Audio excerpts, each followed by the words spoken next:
नमस्कार। News room में आप सभी का स्वागत है। भारत अमेरिका के संबंधों में तनाव के बीच विदेश मंत्री एस जयशंकर ने स्पष्टता के साथ एक बार फिर कहा है कि दोनों देशों के बीच किसी भी व्यापार समझौते में नई दिल्ली की लक्ष्मण रेखाओं का सम्मान किया जाना चाहिए। जयशंकर ने एक कार्यक्रम के संवाद सत्र में स्वीकार किया कि भारत और अमेरिका के बीच कुछ मुद्दे हैं और इनमें से कई प्रस्तावित व्यापार समझौते को अंतिम रूप न दिए जाने से जुड़े हुए हैं। विदेश मंत्री ने कहा कि भारत और अमेरिका के बीच व्यापार को लेकर समझ बनाना जरूरी है, क्योंकि अमेरिका दुनिया का सबसे बड़ा बाजार है। हालांकि उन्होंने यह भी स्पष्ट किया कि भारत की लक्ष्मण रेखाओं का सम्मान किया जाना चाहिए। हम आपको बता दें कि जयशंकर कौटिल्य इकोनॉमिक एन्क्लेव में उथल पुथल के दौर में विदेश नीति का स्वरूप विषय पर आयोजित परिचर्चा में बोल रहे थे। जयशंकर ने कहा, आज हमारे सामने अमेरिका के साथ कुछ मुद्दे हैं। इसका एक बड़ा कारण यह है कि हम अपनी व्यापार वार्ता के लिए किसी ठोस नतीजे पर नहीं पहुंच पाए हैं और अब तक वहां तक पहुंचने में असमर्थता के कारण भारत पर एक निश्चित शुल्क लगाया जा रहा है। उन्होंने कहा, इसके अलावा एक दोहरा शुल्क भी है जिसे लेकर हमने सार्वजनिक रूप से कहा है कि हम उसे बेहद अनुचित मानते हैं।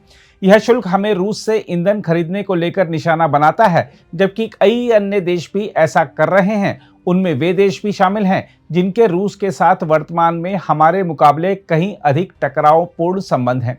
जयशंकर ने कहा, अंत में जो भी हो, अमेरिका के साथ एक व्यापारिक समझ बनाना जरूरी है, क्योंकि वह दुनिया का सबसे बड़ा बाजार है और इसलिए भी क्योंकि दुनिया के अधिकांश देशों ने अमेरिका के साथ ऐसी समझ बना ली है।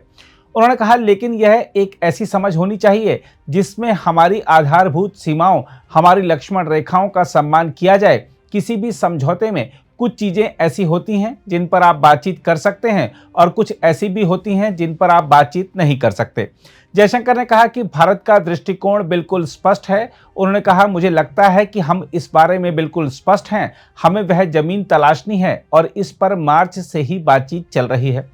विदेश मंत्री ने यह भी कहा कि संबंधों में तनाव का असर बातचीत के हर पहलू पर नहीं पड़ रहा है। उन्होंने कहा, समस्याएं हैं, मुद्दे हैं, कोई भी इससे इनकार नहीं कर सकता। उन मुद्दों पर बातचीत, चर्चा और समाधान की आवश्यकता है और हम यही करने का प्रयास कर रहे हैं। साथ ही उन्होंने कहा, मैं वास्तव में मुद्दों से ज्यादा इसके बारे में कुछ भी निहितार्थ निकालने से बचूंगा। मुझे लगता है कि मैं यह भी कहना चाहता हूं कि संबंधों का एक बड़ा हिस्सा या तो पहले की तरह ही है या कुछ मामलों में तो पहले से भी ज्यादा अच्छा है। अपने संबोधन में जयशंकर ने समग्र भू राजनीतिक स्थिति पर भी प्रकाश डाला और कहा कि विश्व परिवर्तन के असाधारण और त्वरित दौर से गुजर रहा है। उन्होंने कहा, अब इसके रणनीतिक परिणाम बिल्कुल स्पष्ट हैं। हमने अंतर्राष्ट्रीय व्यवस्थाओं और नियमों को कमजोर होते और कभी कभी तो खत्म होते भी देखा है। चीन का स्पष्ट संदर्भ देते हुए जयशंकर ने वैश्विक विनिर्माण के 1/3 हिस्से को एक देश में स्थानांतरित करने के संभावित परिणामों के बारे में भी बात की। इस संदर्भ में उन्होंने आपूर्ति और श्रृंखलाओं के संकेंद्रण, संकीर्णता और संवेदनशीलता पर भी चिंता व्यक्त की। हम आपको बता दें कि अमेरिका के राष्ट्रपति ट्रंप द्वारा भारतीय वस्तुओं पर शुल्क को दोगुना कर 50% कर दिए जाने के बाद से नई दिल्ली और वॉशिंगटन के बीच संबंध गंभीर तनाव में हैं। इसमें भारत द्वारा रूसी कच्चे तेल की खरीद पर 25% अतिरिक्त शुल्क भी शामिल है। भारत ने अमेरिका की इस कार्रवाई को अनुचित, अवांछित और तर्कहीन करार दिया है। हालांकि पिछले महीने प्रधानमंत्री नरेंद्र मोदी और ट्रंप के बीच फोन पर हुई बातचीत के परिणाम स्वरूप दोनों पक्षों द्वारा प्रस्तावित व्यापार समझौते पर काम करने के प्रयास हुए हैं। जयशंकर के बयान की समीक्षा करें तो उभर कर आता है कि भारत अपनी रेड लाइन या मूल हितों, खासकर किसानों, लघु उद्योगों और मछुआरों से जुड़े मामलों पर समझौता नहीं करेगा। जयशंकर का बयान स्पष्ट संकेत है कि भारत अपनी रणनीतिक स्वायत्तता बनाए रखना चाहता है। ऊर्जा सुरक्षा के क्षेत्र में भारत अपनी आवश्यकताओं के अनुसार निर्णय लेता है, चाहे वह रूस से कच्चा तेल खरीदना हो या खाड़ी देशों से आयात विविधीकरण करना हो। जयशंकर की यह स्पष्टता भारत की विदेश नीति की स्वायत्तता और व्यवहारिकता को दर्शाती है। भारत न तो वाशिंगटन का पालन करता है और न ही मॉस्को का। भारत की विदेश नीति केवल राष्ट्रीय हित पर आधारित है। यही कारण है कि व्यापार वार्ताओं में भारत उन मुद्दों पर नहीं झुकेगा जो कृषि, उद्योग या श्रम सुरक्षा को प्रभावित करते हैं।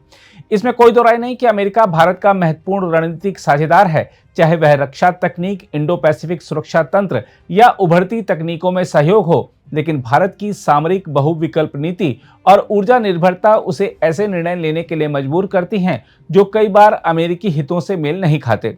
जयशंकर का बयान दर्शाता है कि संबंधों में मतभेद हैं, परंतु वे साझेदारी को परिभाषित नहीं करते। जयशंकर का सबसे महत्वपूर्ण संदेश है संतुलन और विवेक। उन्होंने कहा, जब समय अशांत हो तब स्थिति को अनुपात में देखना चाहिए, ना तो अति आत्मसंतोष में रहना चाहिए, न ही सब कुछ संकटग्रस्त मानना चाहिए। यह आधुनिक भारतीय कूटनीति की परिपक्वता, व्यवहारिकता और आत्मविश्वास को दर्शाता है। देखा जाए तो भारत अब उस दौर में नहीं है जब वह अंतर्राष्ट्रीय दबावों के आगे झुके। वह वैश्विक शक्ति समीकरण में स्वतंत्र धुरी के रूप में उभर रहा है। अमेरिका के साथ सहयोग महत्वपूर्ण है, लेकिन यह समानता, सम्मान और साझा हितों की कसौटी पर आधारित होगा, न कि एक तरफा अपेक्षाओं पर। भारत अमेरिका संबंधों में मतभेद है, पर संवाद भी जारी है। टैरिफ विवाद अस्थायी है, रणनीतिक साझेदारी दीर्घकालिक है। जयशंकर के शब्दों में, समस्याएं स्वाभाविक हैं पर संकट नहीं।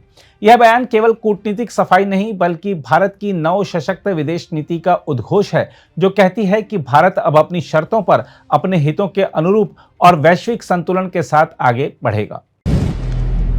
अगर आप भी लेना चाहते हैं देश दुनिया की तमाम जानकारी, तो आज ही सब्सक्राइब करें हमारे चैनल को। साथ ही नीचे दिए बेल आइकन को जरूर दबाएं ताकि हर अपडेट आप तक पहुंच सके।